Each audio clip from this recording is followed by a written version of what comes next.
brilliant soldier, a revolutionary statesman, a man who joined his fate with the destiny of his nation. In 1915, at Gallipoli, he handed the British one of the most devastating defeats in their history. In 1918, he emerged from World War I as the only undefeated Ottoman commander. 4 years later, he led his people in their struggle against the invading Greek forces and won back their independence. In 1923, on the ruins of the defunct Ottoman Empire, he founded and became the first president of the Republic of Turkey. 6 months later, he became the first leader to attack and defeat Islamic theocracy. With the seeds of democracy he planted, the nation he cultivated endured tribulations both from inside and outside for decades. Stalin considered him a fascist. Hitler and Mussolini said he was a communist. Others called him a dictator. His people called him Atatürk, Father Turk.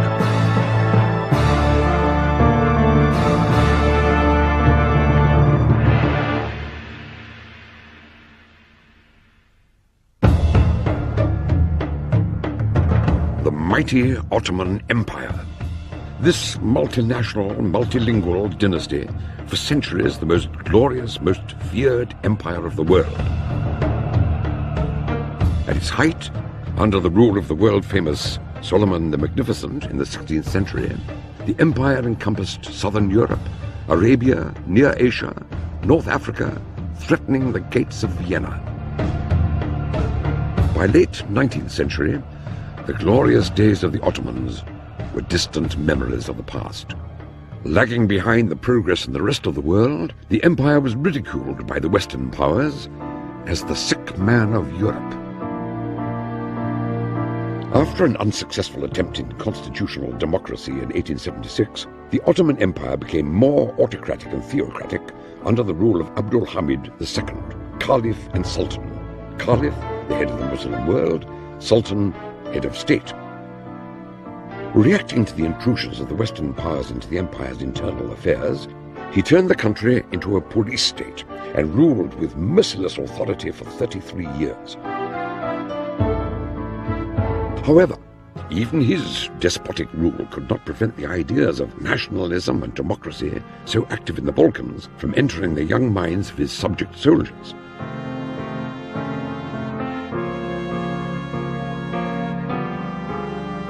Into this theocratic and despotic rule, rising tide of nationalism and internal unrest, Atatürk was born as an Ottoman. He would die a Turk.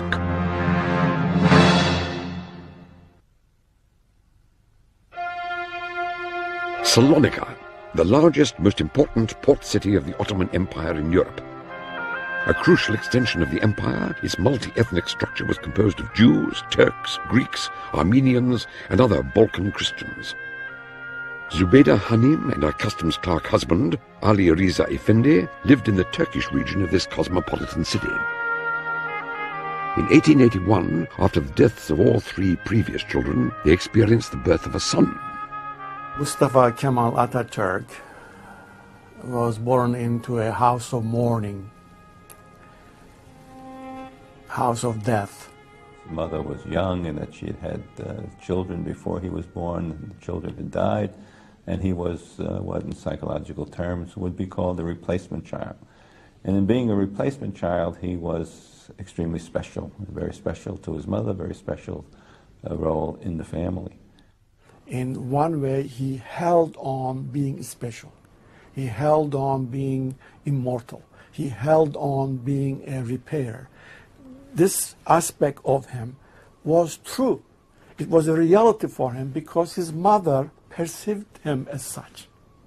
And since he was extremely bright, he added his own intelligence and brightness and so on. So he developed a nucleus of being a repairer, omnipotent person, or future omnipotent person.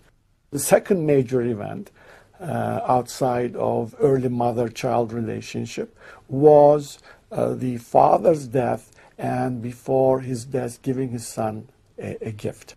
His mother, who was a much more religious person who was known sort of as a mullah, that she could always discourse on religious themes, wanted him to go to the local school in the mosque and perhaps follow a religious career and become an alim or a qadi or something like that.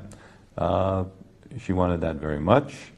His father wanted him to go to a newly opened Western school, Shamsi Effendi School, and so they enrolled him. His father enrolled him along with his mother for the first day in the local religious school, and then took him out and put him in the Western school. Mustafa's father changed not only the destiny of his son, but also that of the Turkish nation. Seeing the difference between religious education, which chained all free thought, and the Western school, which encouraged freedom and equality, Mustafa came to value modern education and intellectual freedom. After hardships and stints in other schools following his father's death, Mustafa, despite his mother's opposition, entered the exams for the military school in Salonika in 1893 and passed. He always wanted to wear a uniform, which is one of the things that enticed him to go to military school, and he struck quite a handsome figure in his uniforms, which did a lot for his own self-esteem and helping him to develop a sense of who he was. After 2 years in the Salonika secondary school, Mustafa, now referred to as Mustafa Kemal, was admitted to the Monastir military training school in 1895. His first time away from home, Monastir made him aware of the larger situation outside of school and in the European section of the empire. Young Mustafa Kemal was exposed to ethnic diversity. He was exposed to ideas of nationalism. He was exposed to Western and Jewish cultures. At school, he made friends who introduced him to poetry and the banned works of famous French philosophers.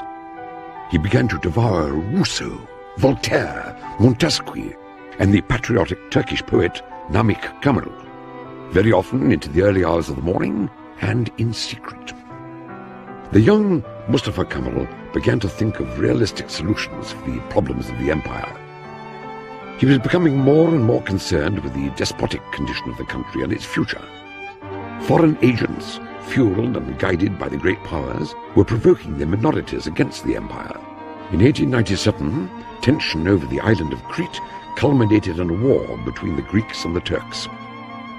Seeing the mobilized troops march to the front, Mustafa Kemal could not stop nationalist and patriotic feelings from boiling inside him. 2 years later, Mustafa Kemal graduated to the Imperial War College in Istanbul. He was ready for the legendary Ottoman capital.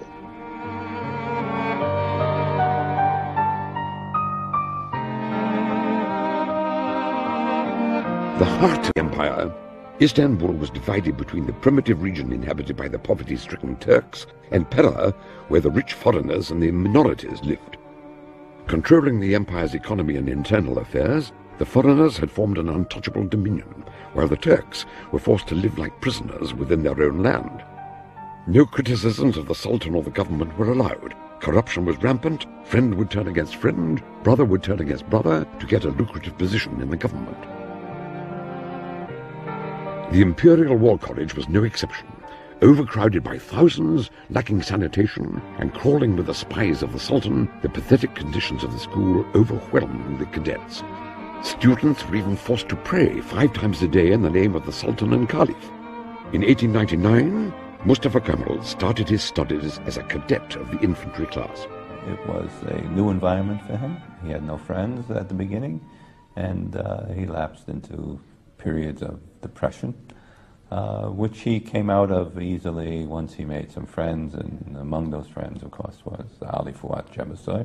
And he was welcomed into the homes of his friends. Many of his friends had fathers who were high-ranking military officers, and so Kemal began to be known to these people, and he began to enjoy his life much more in Istanbul. Defying the Sultan's strict orders banning the officers to drink in public while in uniform, Mustafa Kemal and Ali Fuad frequented the bars and cafes and sampled the European lifestyle in the Pera region. Under the increasing despotism of the Sultan, Mustafa Kemal despised tyranny and became more concerned with freedom and the ways to achieve it. He immersed himself in his military courses to find solutions pertinent to the empire's problems. When Mustafa Kemal and Ali Fuad were cadets at the War College, they secretly published some papers to do with the situation, the pathetic situation of the Ottoman Empire. He began to dominate his circle with his ideas on the future of the empire. Mustafa Kemal was becoming more political. He was also becoming more ambitious. He viewed himself as the savior of the country. He and his friends would sit around in the cafes, and Kemal would tell them about what would happen in their future, and he would organize the government, and they would all have ministries, but he would be the head man. After graduating from the Staff College in 1905, Captain Mustafa Kemal was imprisoned temporarily for publishing illegal papers. A marked soldier, he was exiled to Damascus. It was the beginning of a career filled with hardships and struggles in the near future, but with illustrious victories in the distant. He was 24.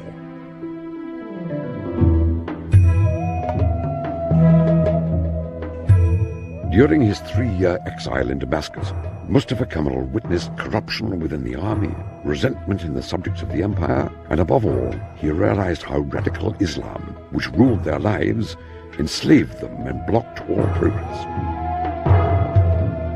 He was a loner in Damascus, battling with depression and insomnia due to the pathetic situation that engulfed him. He realized that change could not be achieved by force alone. It had to be methodical, well-founded.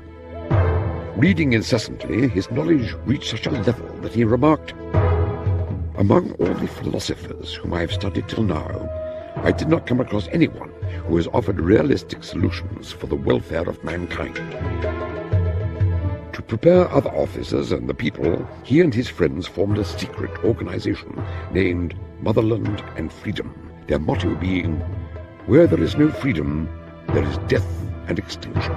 Freedom is the only solution." Acting before Mustafa Kemal, the Committee of Union and Progress, another secret organization whose members included many officers of the army, revolted against the Sultan in 1908 and restored the constitution he had abolished 31 years before. Having been forced to merge his organization with that of the committee, Mustafa Kemal had only a sideline seat in this historic event, which has come to be known as the Young Turk Revolution. Following the revolution, Kemal insisted that the Balkan possessions of the empire were in imminent danger. The empire had to abandon its lands in Europe and retreat to a more compact, more easily defensible land in Anatolia. Ridiculed by the leaders of the committee, this idea in 11 years would be known as the National Pact. In 15 years, it would become the Turkish Republic.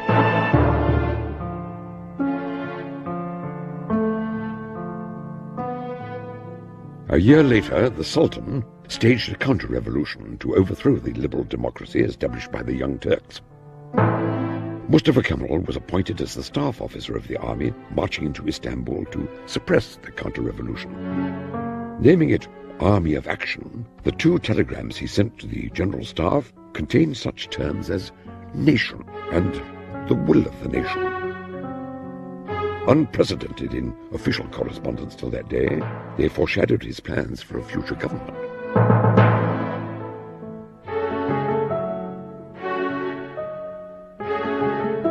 Overthrowing the Sultan and appointing a new puppet, Sultan Caliph, the committee held its first annual congress, where Mustafa Kemal made his first political speech. Criticizing the party, he insisted that the military should withdraw from politics and that religion and state affairs should be separated. This, and his further criticism of the party in the cafes and bars of Salonika, led to the severance of his ties with the committee. He was once again a marked soldier, this time by a different government. He lost out in a power struggle among young officers. He was extremely ambitious, but his main rival, Enver, who then became Enver Pasha, was more dashing, even more ambitious, and the two were in constant competition from the 1908 Young Turkish Revolution onwards. Enver Pasha would always seek to find ways to keep Mustafa Kemal's career from developing in a more forward direction. Immersing himself in his career, he wrote and translated military books and began to devise strategies for the empire's defense against an attack from the Balkans, which, with the growing appetites of the newly formed nations, seemed highly probable. His reputation began to spread as a highly competent military strategist and field commander after his services in Salonika, Picardy, and Tripoli. Ataturk was a brilliant soldier. He was able to appeal to the common soldier, but he did not get along with his senior officers because when he felt they were wrong, he told them so.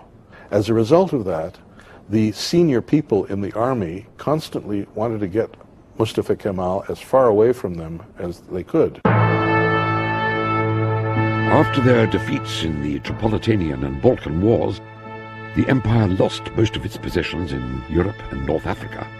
Capitalizing on the situation, 3 members of the committee, Enver, Cemal, and Talat, established a triumvirate which would rule the country with an iron fist for the next 6 years. The committee, which came to power with promises of overthrowing tyranny, itself became a dictatorial oligarchy with Enver in the lead. After his ongoing criticism of the party and Enver, Mustafa Kemal was posted as military attaché to Sofia. While he was there, he was the darling of the diplomatic community in Sofia. Handsome man. He was always willing to cut a figure. There was a party, and Kemal sent to Istanbul for a janissary uniform, which created quite a stir in Soviet society. Although he enjoyed the social scene of Bulgaria, Mustafa Kemal was disillusioned with the situation of his career. Enver had risen through the ranks and had become a general and minister of war, while he remained only a lieutenant colonel. With the rising conflict in Europe, Kemal was aware of the approaching World War.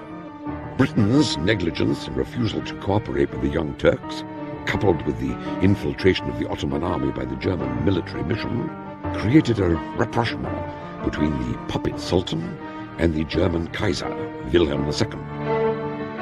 Not respecting the Germans or their military skills, Mustafa Kemal, without success, insisted on staying neutral. For many years, he had been waiting for his moment to come. World War I would give it to him.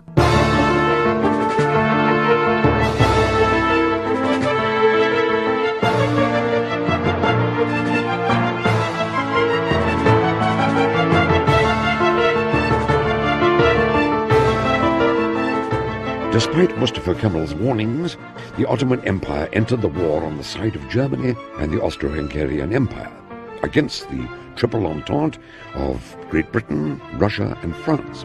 After the standstill in the 350-mile Western Front and the realization that this was to be a long and arduous war, all eyes turned to the east. The Russians at the end of December 1914 were under great pressure in the Caucasus, and they sent a message asking the French and the British if they could do something to help draw Turkish forces away from the Caucasus. And this was the final catalyst in precipitating what became the Dardanelles and ultimately the Gallipoli campaign. With the strong lobbying of Winston Churchill, on February the 5th, 1915, the British War Committee ordered an attack to force the Dardanelles and capture Istanbul. Only 3 days before, Lieutenant Colonel Mustafa Kemal was posted to the Gallipoli Peninsula in command of the 19th Division.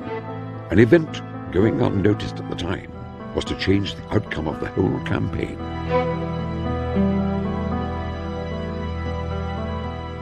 Just a few miles from the ancient city of Troy lay the Straits of Dardanelles and the Gallipoli Peninsula, which had witnessed the legends of Alexander the Great and Jason and the Argonauts.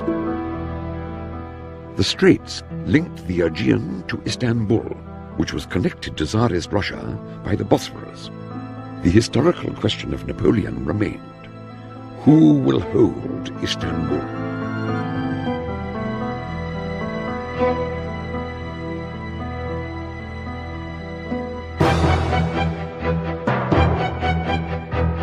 February the 19th, assembling the greatest naval armada witnessed by the Mediterranean, the Allies began their attack on the Dardanelles. Confronted by heavy counterfire from the Turkish forts and mobile guns, the Allies withdrew. After consecutive unsuccessful attacks on February the 25th and in the first week of March, the Allies postponed the operation. Winston Churchill, growing impatient with the resistance, gave orders for a full-scale naval strike.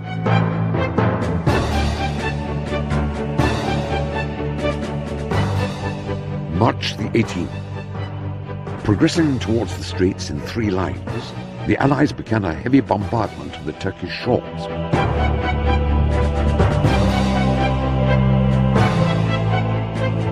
Just when the ships seemed headed for a breakthrough, disaster struck.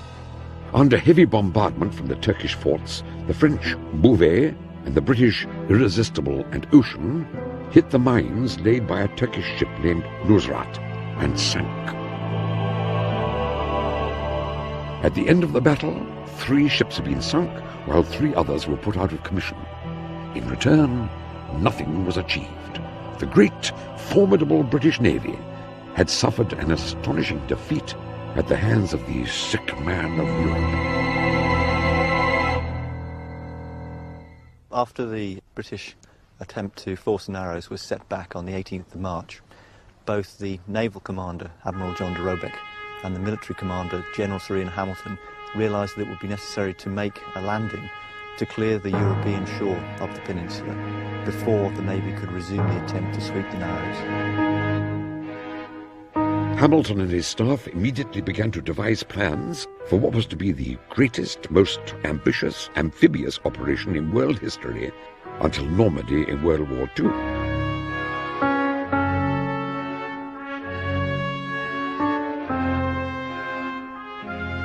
After a month of careful planning, the Allies, under the protection of their naval bombardment, landed at Gallipoli on the morning of April the 25th. Australian and New Zealand troops, known as the Anzacs, landed at Aribunu, today called Anzac Cove. Not encountering any significant Turkish resistance, the Anzacs proceeded inward, up Chonik Bear. Mustafa Kemal realised from the very first moment that the key to defending the whole of the Gaba Tepe position would be the hills which culminated around AAKM Tepe and Chonik Bear. And he knew this before he set out, and set out with this knowledge that it was going to be absolutely essential that this particular position should be denied to the invading forces. When Mustafa Kemal arrived at AAKM Tepe, he could see very little except the British ships out to shore. So he left the men that had come with him and moved down the hills towards Chonik Bear, where he found the small number of defenders moving back from the advancing Australians. He took the defenders of the Turkish forces and he said to them, "You must turn and fight."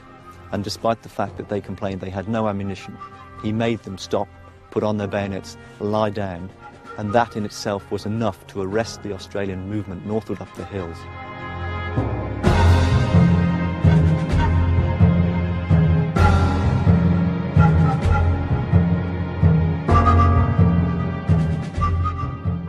While the Anzacs hesitated, Mustafa Kemal's troops reached the area and he engaged them in action, with himself fighting in the forefront.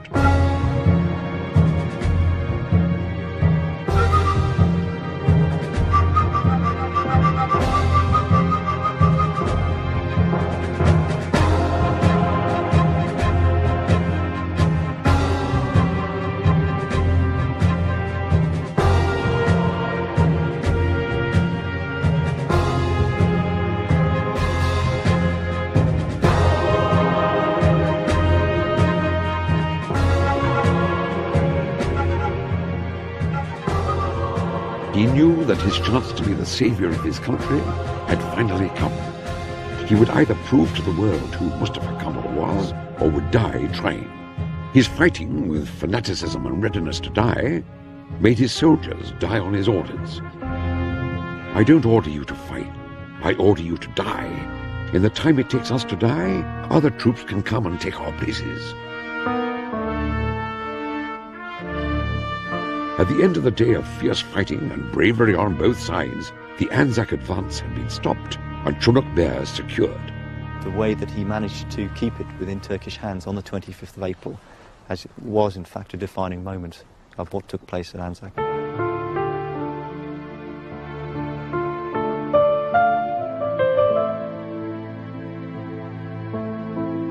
Becoming a full colonel in June, Mustafa Kemal was put in command of the whole northern front in August. He led a successful attack against the British and stopped their advance in the Suvla region further north. On the morning of August the 10th, during his decisive attack against the Anzacs, an event took place that was to change Mustafa Kemal forever. In the course of the battle, shrapnel shell exploded and he was hit with a piece of shrapnel above the heart, but fortunately the shrapnel lodged in his watch, which he had in his breast pocket, and so he was not seriously wounded. After this event in Gallipoli, there occurred a fit between internal belief that he was immortal and external event proving that he was immortal. And so he became more cohesive internally, so that he could do what he did later on with more ease.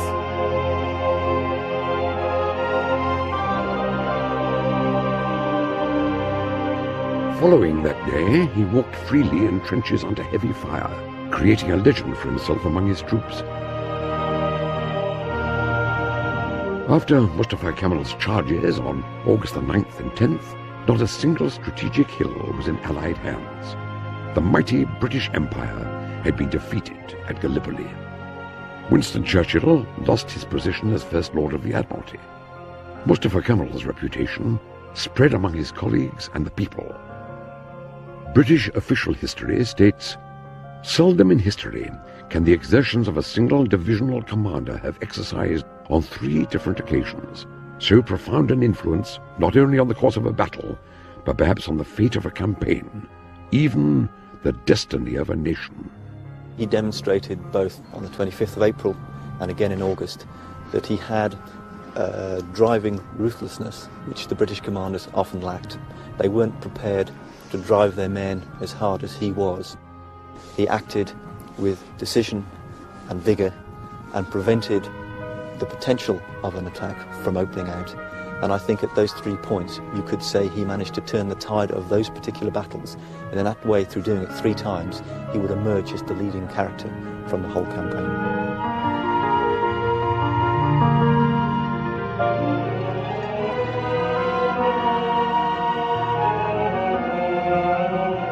Mustafa Kemal came to Gallipoli an outcast by his government and left as a national hero. Unfortunately, the Ottoman victory at Gallipoli could not prevent the inevitable.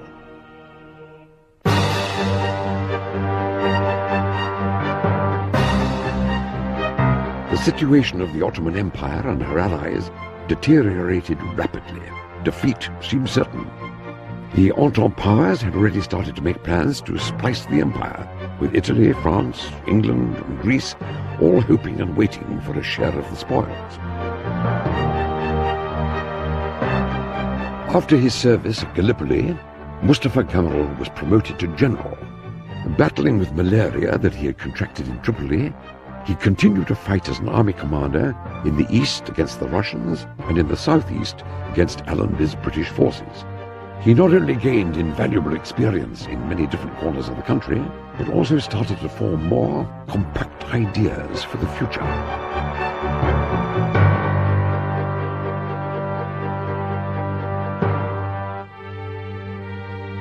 October the 30th, 1918. The Ottoman Empire, with a new sultan, Vahdettin, surrendered to the British at the island of Madras. The Allies immediately began to occupy different regions of the country. The same day that the Allied fleet sailed into the Bosphorus, Mustafa Kemal returned to Istanbul. He was the only Ottoman commander that never suffered a defeat during World War I. And it was as a result of that he had a tremendous reputation among the mass of the people. He added to that reputation because as soon as the armistice was signed, he openly and vociferously declared that it was unfair to the Turks and should never have been signed. Looking at the anchored enemy ships and feeling disgraced, he said, "As they have come, so shall they go." The Turkish struggle for independence had started. The entrance of the Allies into Istanbul was celebrated enthusiastically by the Greek and Armenian minorities of the city.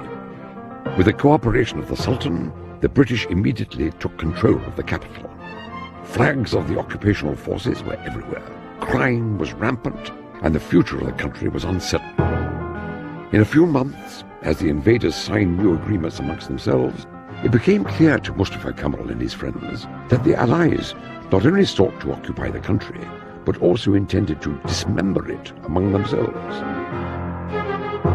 The only glimmer of hope for the Turks were the independent resistance groups, known collectively as the Defense of Rights Association, which opposed the occupations in their isolated regions.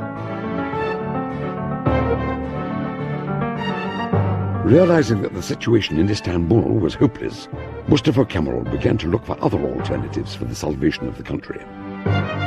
Winning the support of Hussein Rauf, the naval hero of the Balkan Wars, along with Kazim and Ali Fuad, the commanders of the only remaining military forces, he decided that the salvation lay in Anatolia. Anatolia was largely Turkish at this time, and he felt that if the Turks were going to resist the Allies, it had to be from the heartland of the Turkish people, namely in Anatolia, that this resistance could be organized. Under pressure from the British, the Sultan sought a commander who would supervise the surrender of the remaining Turkish troops in Anatolia. Mustafa Kemal volunteered for the job. The Sultan trusted Mustafa Kemal. Mustafa Kemal did not trust the Sultan, but he was close to the Sultan, and he made use of his relationship with the Sultan in order to secure the kind of command which he needed to lead the Turkish national resistance movement. Having been bestowed with great authority, he could command the 2 army corps in Anatolia and give orders to the mayors of 5 provinces. It would not be long before the Sultan and the British regretted disappointment. As Mustafa Kemal made preparations to embark on his journey, British Prime Minister Lloyd George authorized and supported a Greek landing on the western coast of the country at Izmir on May the 15th, 1919. The Greeks, in secret consultation with Lloyd George, agreed that this would not be temporary, but would be a permanent occupation. And to make sure of this, when they landed at Izmir, instead of simply taking nominal control, they began large-scale massacres of the Turks and the Jews who lived there in order to encourage them and also the Turks and Jews living elsewhere in Western Anatolia to flee as they did.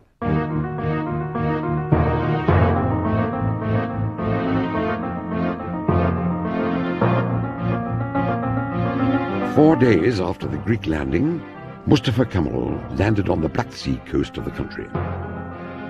The fight for Anatolia had begun. From then on, it is impossible to do anything but consider the life of Mustafa Kemal Atatürk and the life of Turkey bound together. And what happens up until his death and even afterwards stems from that moment. The Turks were in a very difficult position. The Greeks had occupied all of Thrace and southwestern Anatolia. The Italians had occupied southern Anatolia. The French had occupied southeastern Anatolia, so-called Cilicia, as well as Syria. And others had occupied northeastern Anatolia. At the same time, the British had maintained a blockade of Anatolia, which resulted that no food could be imported from outside. While at the same time, agriculture in Anatolia was almost at a standstill and there was no transportation. With the result, there was no food, no fuel, no clothing. People were starving. People were dying as a result of famine. given the circumstances under which they had to operate and the challenges they were facing, that I know of no other military leader that faced such formidable challenges as Atatürk. After all the years of war and negligence by the central government, the Turkish people, whom Mustafa Kemal was now to turn to, were worn out and depleted. He had to shake and awaken the people, who had always considered themselves the subject of the Sultan, from centuries of lethargy, and force them to seize their own destiny. He knew that for his movement to succeed and be permanent, he had to create a struggle that was initiated and supported by the people. Everything had to be legitimate and ideologically well-founded.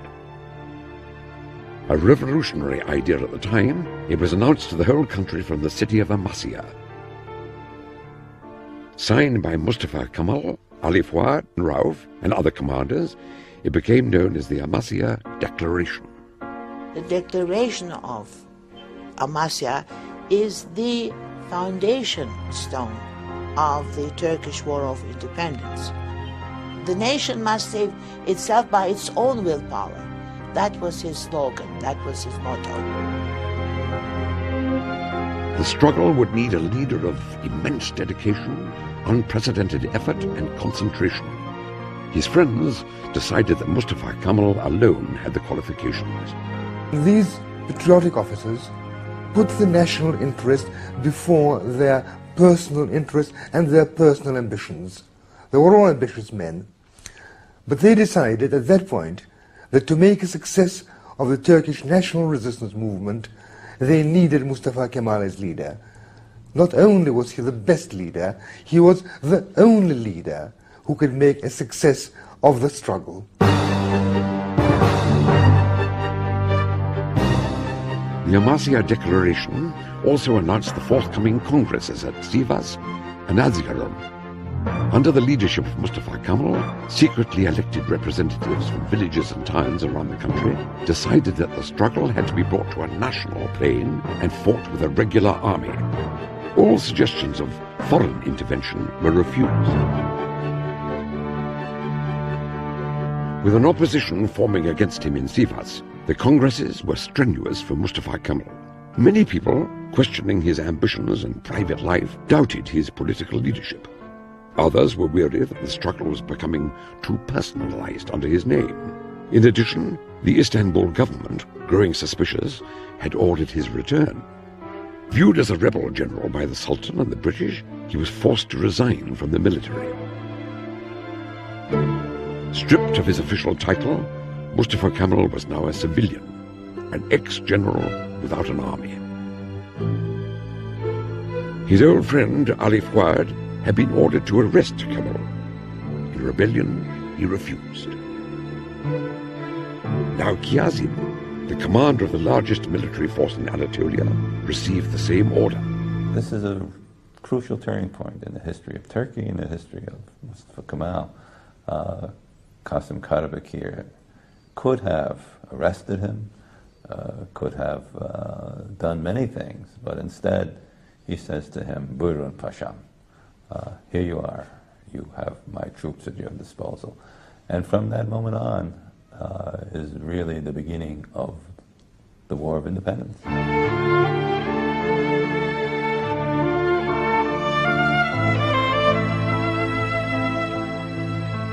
Gaining Kazım's support, Mustafa Kemal decided to set the seat of the provincial government and open a parliament in Ankara.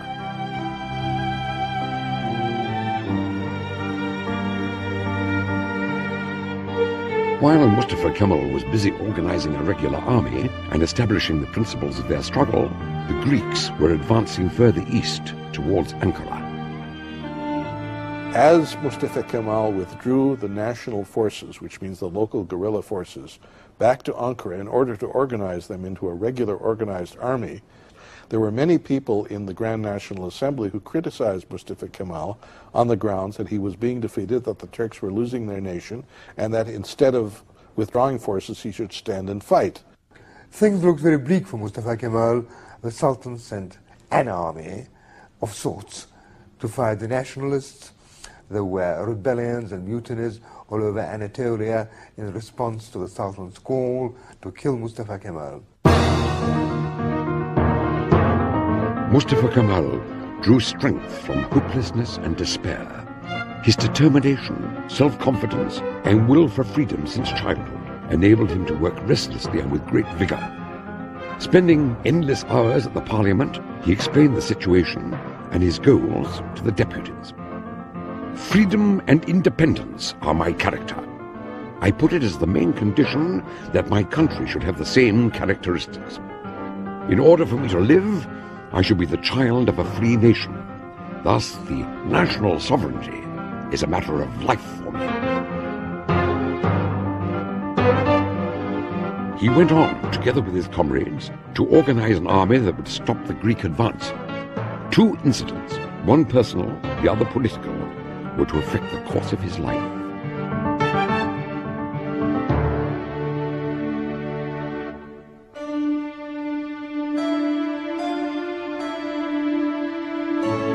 Fikriye, a woman with whom he had become intimate in Istanbul, could not endure their separation and had decided to join him in his struggle.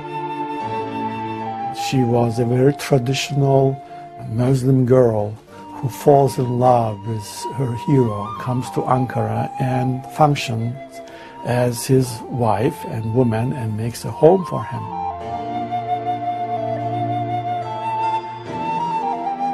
Fikriye adored Mustafa Kemal, and he enjoyed being the center of her affection.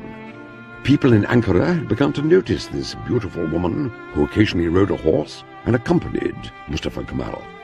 Although not married, they seemed like the perfect couple, or so thought Fikriye. Time would tell what Mustafa Kemal thought.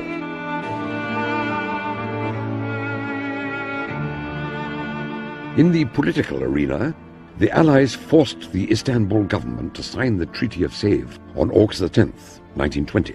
The result was a treaty which, if carried out, would have given the Turks independence in a small part of central Anatolia, would have left the rest of Anatolia, containing primarily Turks, either under control of the Allied powers or under the control of an Armenian and a Greek and Kurdish states. Mustafa Kemal knew that the time had come to rally the people and carry the struggle to victory. He and his friends acted with swiftness and finesse, which would prevent the Allies from reacting to the very end. He foresaw the way that battle could be won. It could be won basically by a combination of toughness of the Allies and creating divisions among them. He managed to create divisions with the British and the French to make certain that the great powers did not take any military action against him. Securing the political situation, Mustafa Kemal ordered Kazım to capture eastern Turkish towns from the recently formed Armenian state. And by defeating the Armenians, Mustafa Kemal re-established Turkey's traditional eastern borders. With the east secured, he could now turn west to the rapidly advancing Greeks, who, along with Lloyd George, still did not consider him and the nationalists a serious threat. Lloyd George himself, a few British politicians around him, felt that Mustafa Kemal was a wretch, a bandit, a rebel of the worst sort. Mustafa Kemal was once again under attack in the parliament. The Greeks had captured Eskişehir and were approaching Ankara. But he knew that the Greeks, by penetrating too much into Anatolia, had traveled too far from their headquarters at Izmir. He said very clearly, the moment we stop the Greeks anywhere in Anatolia, they're lost.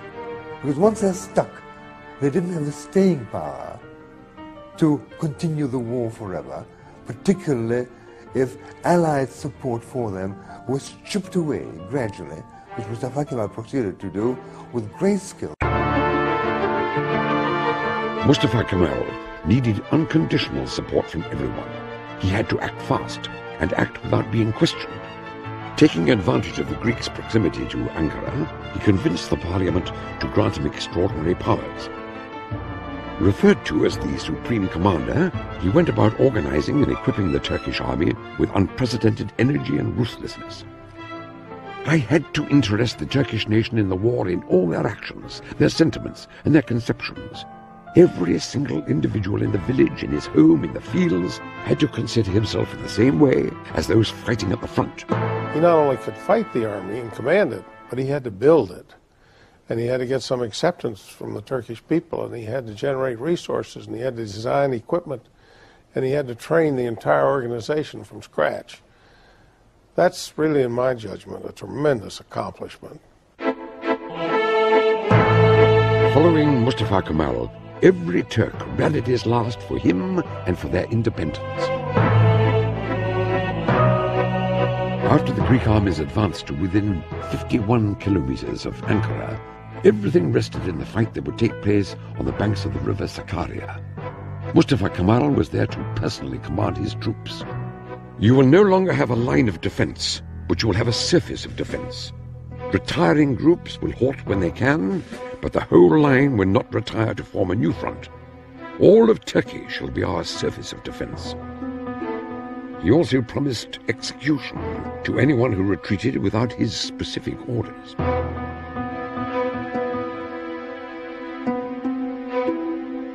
Under Mustafa Kemal's leadership, Turks were ready to make their stand.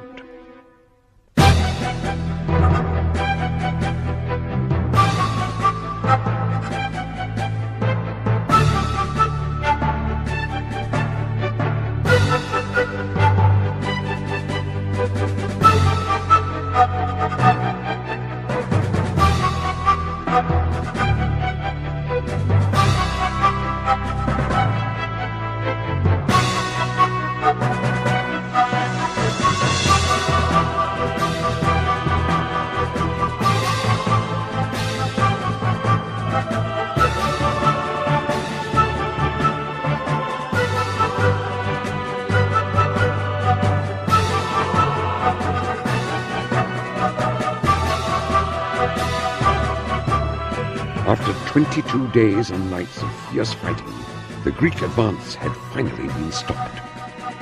The stand was so successful that not only did the Greeks pull back from the Sakarya, but they never again tried to reach the Sakarya.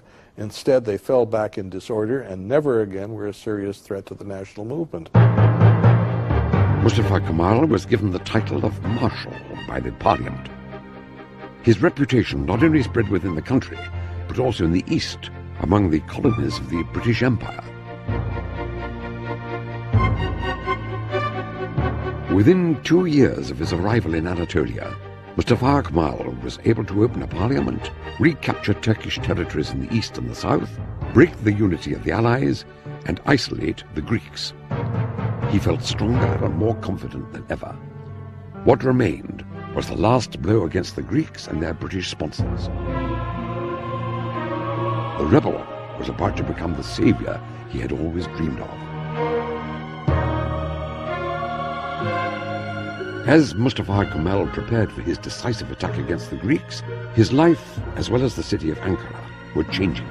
The newly formed Soviet Union had opened an embassy in the city, while many other government buildings were also being erected.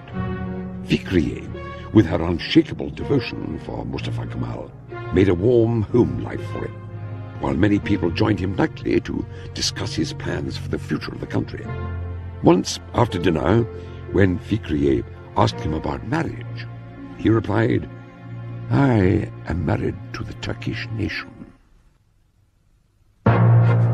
After a year of careful planning and total secrecy, Mustafa Kemal decided that the morning of August the 26th would be the day of judgment. Surprising his commanders, he decided to attack the Greeks at their strong point of Afyon, described as impregnable by British engineers. Gathering his troops in secret and devising some false maneuvers to mislead the enemy, he prepared for battle.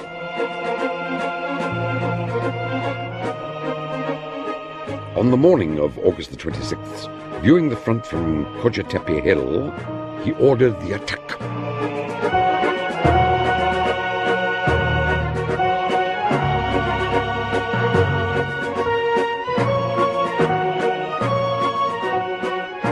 victory was immediate.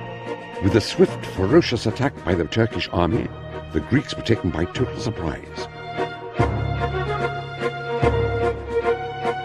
Within 3 days, the Greek commanders had been captured, and the Turkish troops were on their way to liberate Izmir, where the Greeks had landed 3 years before. Leading his troops and exuding a wave of energy and confidence, Mustafa Kemal, by August the 31st, had erased the Greeks' mega idea, which had envisioned the re-establishment of the Byzantine Empire. In relentless pursuit of the retreating Greek army, Turkish troops entered Izmir on September the 9th, 1922.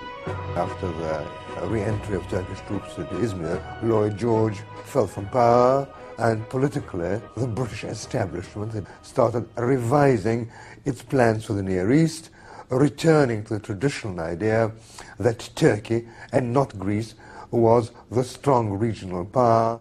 In Greece, of course, a disaster, a revolution. The generals and the Prime Minister shot, eventually the fall of the monarchy.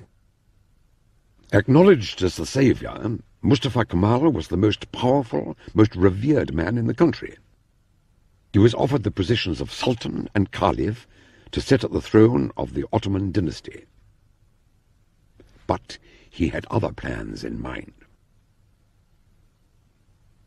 Mustafa Kemal had already decided to abolish the Sultanate the first chance he got.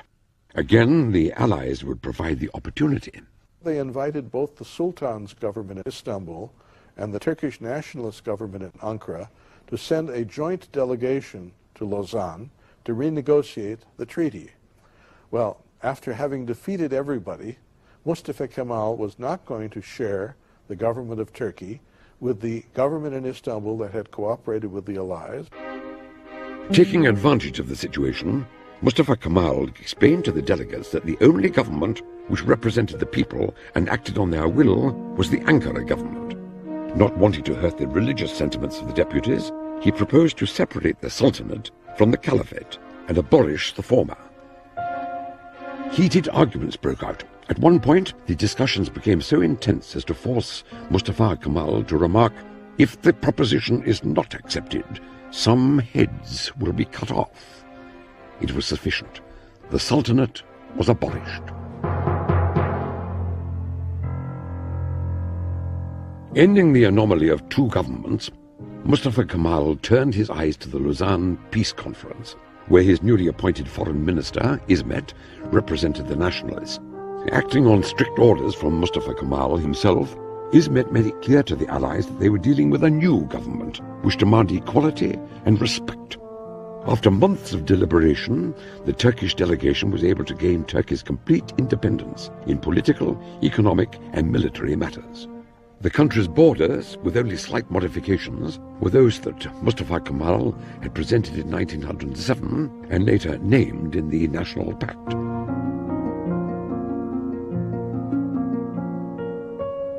With this breathtaking pace of diplomacy and politics, Mustafa Kemal's personal life was in considerable confusion. Leaving Fikriye, who suffered from tuberculosis, behind as he led the Great Offensive, he had met and been impressed by a young woman named Latifa in Izmir. Now he was faced with a choice between the two women. Fikriye cared for Kemal. She made a home for him, but she was not the model that he wanted for the new Turkish woman. The model was more the one presented by Latifa Hanım, who was Western educated, spoke Western languages, and very strong-willed. Sending Fikriye to Switzerland for therapy, Mustafa Kemal approached Latifa, expressed his interest, and they were married shortly afterwards.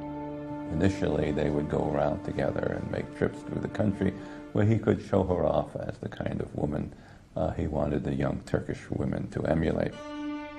It was in Switzerland that Fikriye learns about Atatürk's marriage and comes back to Ankara and shoots herself with a revolver that she had bought to give as a gift to Atatürk and kills herself. The death of Fikriye, while it must have caused him some emotional distress, he was able to put it behind him very quickly, as he was able to put most things of an unpleasant nature behind him extremely quickly. In politics, Mustafa Kemal's situation was again becoming precarious. People were expressing resentment towards the abolishment of the Sultanate, and old friends were turning into foes. Their support of the Caliph as the center of opposition left him with only one alternative.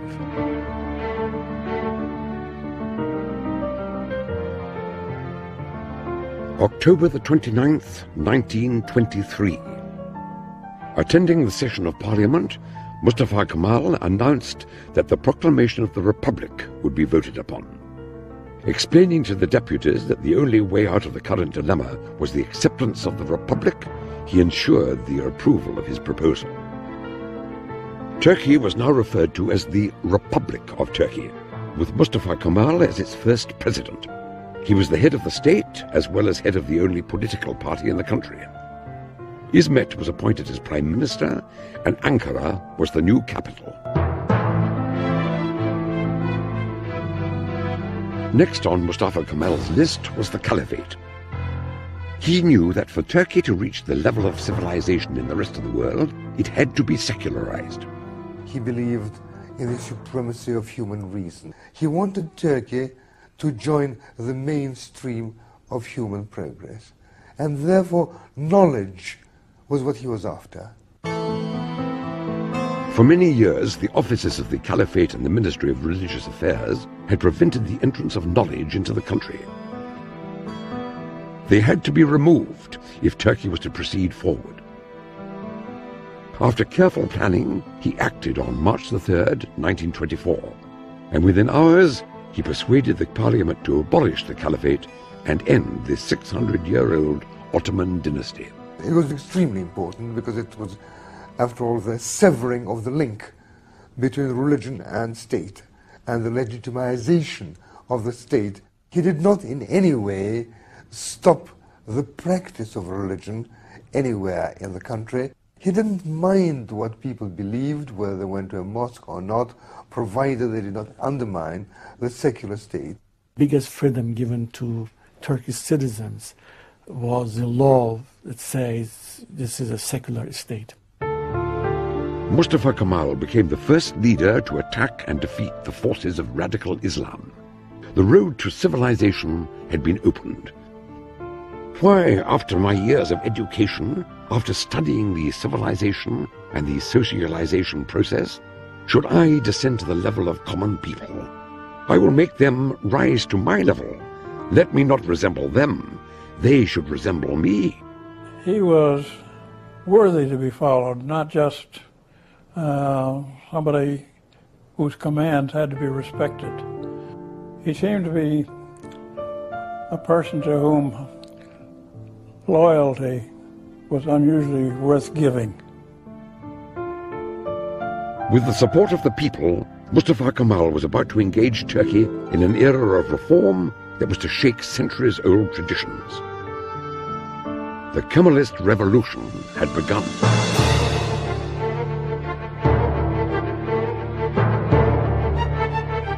Mustafa Kemal believed that the Turkish nation had to be modernized in their looks as well as in their minds. The religious clothes and headgear, the fez, represented traditionalism.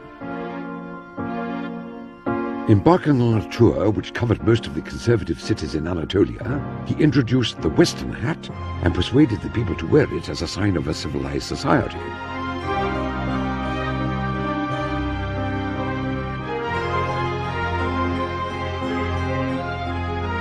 He also criticized the ancient traditions of seeking help and mercy from the dead and the sacred tombs. After his return, the wearing of religious garb, other than by clergymen, was banned by law. Religious brotherhoods and sacred tombs were closed down. At the end of the 9-day tour, he had removed the very foundation of society from its place. He was ready to replace it with a new one.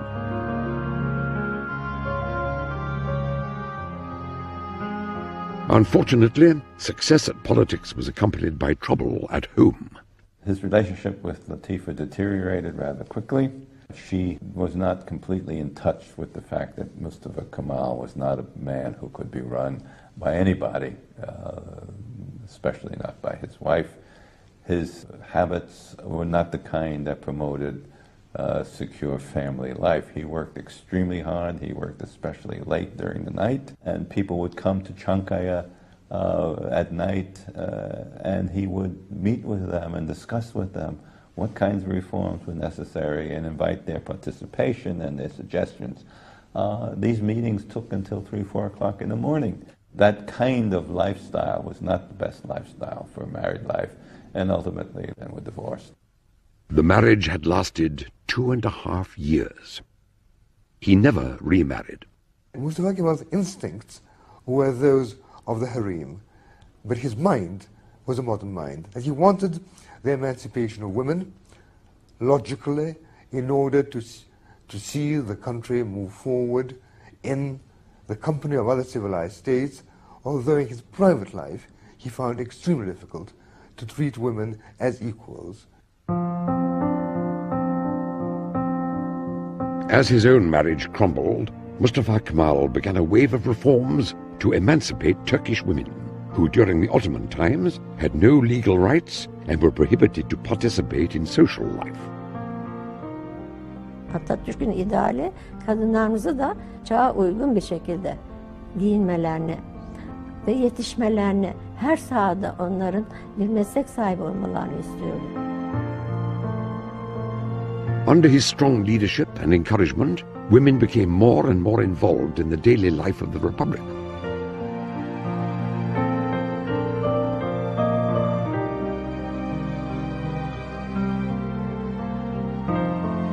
He legalized the movement by adopting the Swiss Civil Code in 1926, which prevented polygamy and gave women equal rights in marriage.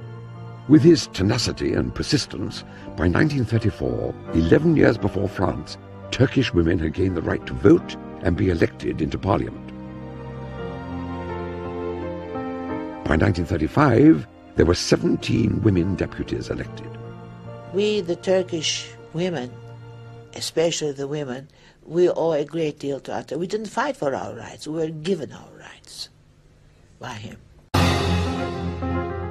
Not everyone was content with the reforms. Supporters of the Caliphate felt that Kemal and the country were on the wrong path. Others, close to him, felt resentment, believing that they did not get the promotions they deserved.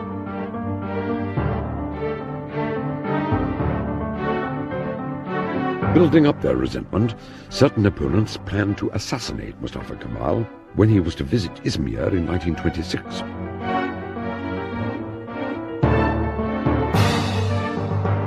Thanks to an informer, the would-be assassins were arrested before they could act. Mustafa Kemal entered Izmir unharmed, but in a rage. Izmir assassination attempt was such a threat to his own sense of immortality that he had the man brought to him and identified himself to the man and said, "I'm Mustafa Kemal, you want to kill me?" Gave him his gun and said, "Go ahead." And of course the man didn't dare to do that. But Kemal had to confront this attempt at his life in order to resettle his own sense of his immortality, because it was such an attack on that.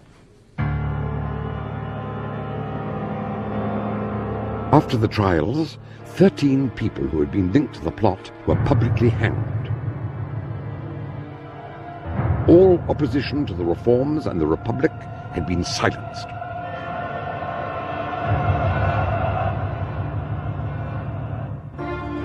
With the conspirators out of the way, Kemal turned his eyes from emancipation of women to the emancipation of the mind.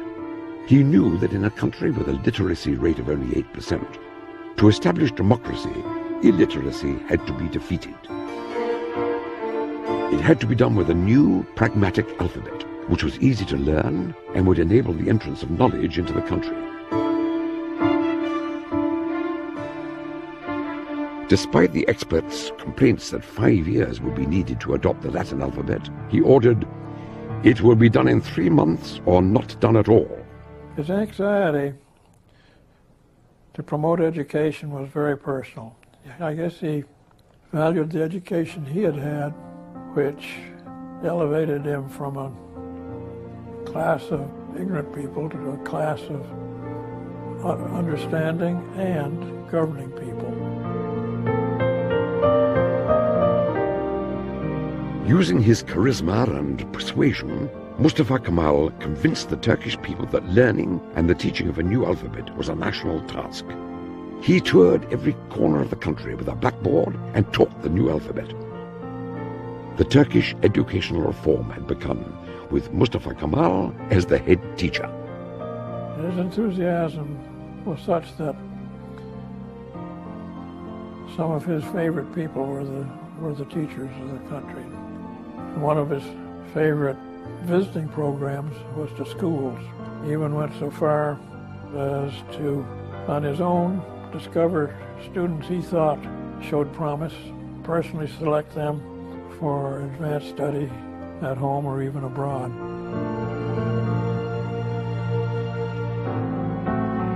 Education was not confined to the classroom. Establishing what were termed as folk houses, Mustafa Kemal aimed to spread the reforms to the less privileged in every corner of the country. These institutions provided services ranging from dramatics to literature and history. Thanks to the folk houses and the education reforms, the Arabic alphabet had been completely abandoned, and a new generation of Turks were growing up under the bright lights of freedom and knowledge. It was the announcement of a new era, a new race of people who had been awakened from centuries-old ignorance. The people who have founded the Republic of Turkey are called the Turkish nation, said Mustafa Kemal, referring to his people, who for centuries had been forced to suppress their identity under the religious rule of the Ottoman Empire. By secularizing the state, Kemal knew that he needed a new, much more effective tool to maintain the unity of the Republic. Nationalism. He immersed himself in studies of history and language to find elements of Turkish heritage, which would make the people proud of their history. He founded and was personally involved in the Turkish historical and linguistic societies. Thanks to his efforts, Turks were learning about themselves and their ancestors. They were becoming more self-aware, self-confident. Mustafa Kemal said it best: "Turk, be proud, be diligent, be confident." We were brought up in such full confidence that it is still impossible to take away from us that national identity which was given to us by that great man. Because he was our national identity to begin with. When a law was passed stating that every Turk had to adopt a surname, Mustafa Kemal was given the surname of Atatürk, Father Turk. While the work at hand was extremely serious, Kemal also had a fun side to him. He had a great sense of humor. He always tried to make the workload light for people by engaging them in repartee. During Atatürk's lifetime, there was never a dull moment in Turkey. Atatürk could appear at any house, at any party, at any restaurant, or any movie showing at any time without prior arrangements, without prior notice. It was this capacity to engage in both play and work that enabled him to keep such long hours and enabled him to focus on what he was all about. Turkey's prospects were on the rise by the early 1930s. Atatürk was finally prepared to display his creation to the rest of the world, which had been curiously eyeing this new republic. He began to receive a wave of visitors ranging from the British Prince of Wales to the King of Jordan and to General Douglas MacArthur, the chief of the American military.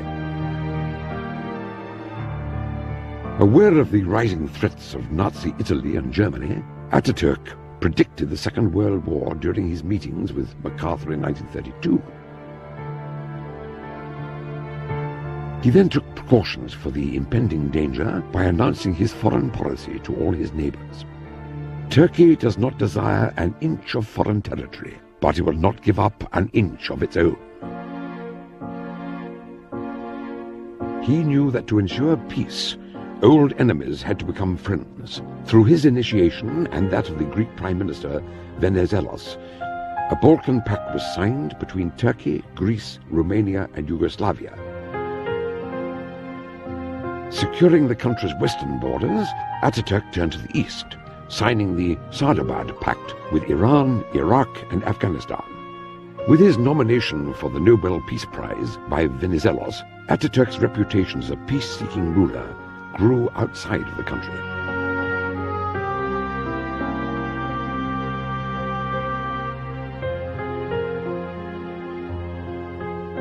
Despite his fame and the masses of people around him, Ataturk was lonely. Loving children and trying to create a regular family for himself, he had adopted 8 daughters. He wanted these young women to become models for the emerging Turkish youth. So he was involved in every aspect of their lives, their schooling, their choice of clothing, the kinds of sports they played, the kinds of careers they would have. The lives of these young girls, his projects. Ben önce zaten bu mesleğe girdiğim zaman öyle bir eğlence gibi geldi bana. O şekilde böyle kabul ettim belki de. Sonra baktım Atatürk fevkalade ilgileniyor. O kadar ilgileniyor ki o zaman aklım başıma geldi. Dedim ki madem ki böyle Atatürk bunu istiyor, ben mahcup olmayayım ona karşı, milletime karşı da olmam. Daha ciddi bir tavır takındım. Daha ciddi çalıştım. Ve işte nihayet sonunda havacı oldum. In his later years, his youngest adopted daughter, Ülkü, became the center of his attention and affection. Atatürk Ülkü'yü hiç bırakmazdı. Mesela Ülkü'ye hep sorardı ne olmak istiyorsun diye. Ve Ülkü sanatkar olmak isterdi. Onu hep teşvik ederdi. Bak benim kızım büyüyecek, işte sanatkar olacak, ne kadar iyi olacak, gidip onu ben seyredeceğim, alkışlayacağım diye hep böyle onu teşvik ederdi. By 1936, the country was able to progress on its own.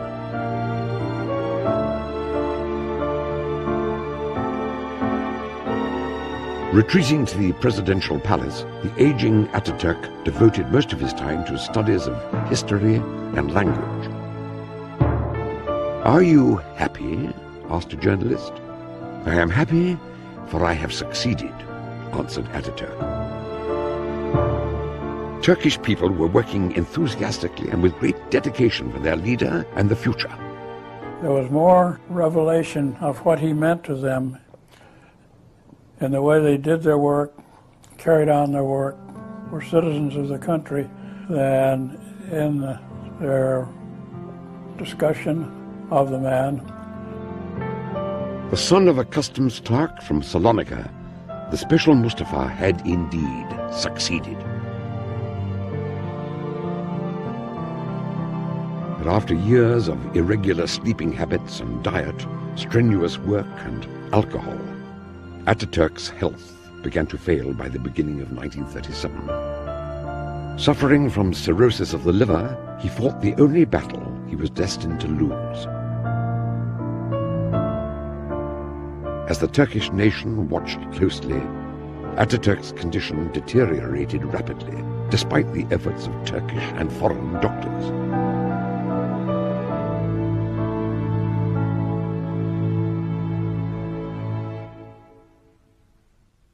The dreaded moment came on November the 10th, 1938.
the Turkish nation has taken care of Mustafa Kemal's immortality. For Turks, he is immortal. He will live forever, and it is Mustafa Kemal's memory that they turn to for sustenance at all times. We all need another Atatürk. I wish many countries in the world today had people with his capabilities and his leadership. There's always a need for Atatürks. That may annoy some people, but I think it's true. I mean, men of outstanding capability, broad vision, and so much charisma, all coming together in one individual. In the job that had to be done, nobody ever did as well as Atatürk.